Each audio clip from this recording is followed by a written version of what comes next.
যেই বাবারা এই সন্তানের জন্য প্রচেষ্টা চালায় না, বাপ নামের কলঙ্ক তারা আখিরাতে নাজআলহুমা তাহতা আকদামিনা। আপনার সন্তান আল্লাহর কাছে অভিযোগ করে বলবে, মাবুদ আমার বাপের বুকে পাড়া দিয়ে আমি আজকে দুদিকে যাব। আমার বাপকে আজকে আনো, আমার মাকে আনো। আমার চুলটা লাল হতো না যদি আমার বাবা শাসন করত। আমার চুলটা লাল হয়ে এদিক ওদিক যেত না যদি আমার বাপ আমাকে বুঝাতো।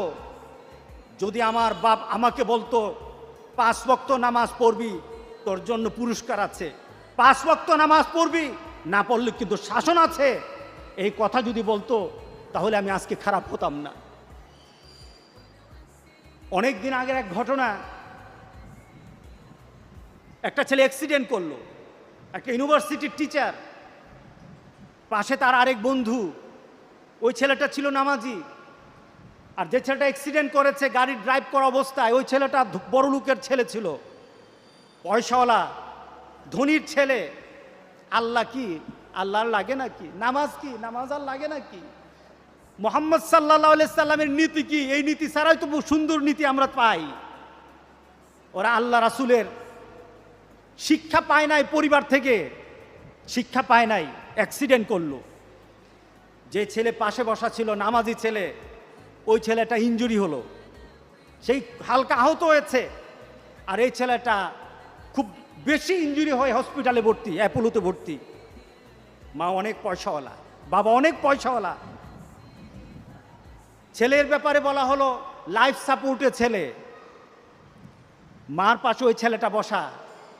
ছেলেকে কিন্তু মাঝে মাঝে ক্রিটিসাইজ করতো এই ছেলেকে, কারণ এই ছেলে নামাজ পড়ে, এই ছেলের দাঁড়িয়ে আছে, ক্রিটিসাইজ করতো।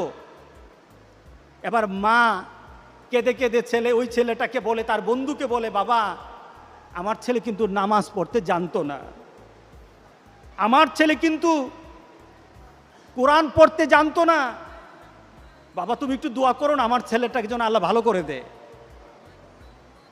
আমার ছেলেকে যেন আল্লাহ ভালো করে দে।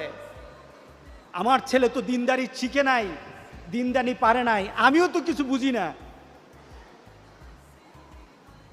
আপনার কাছে প্রশ্ন, ছেলেটা মারা গেল, আপনার কাছে প্রশ্ন, এই ছেলেটার দোয়া দিয়ে কি আল্লাহ সুবহানাহু ওয়া তাআলার আযাব থেকে বাঁচানো যাবে? না, দোয়া দিয়ে বাঁচানো যাবে না। ছেলে যখন, গ্রামের একটা কথা আছে, কাঁচাতে না নোয়ালে বাস, পাকলে করে ঠাস ঠাস। ছোটকাল থেকে যদি তুমি তোমার বাচ্চাটাকে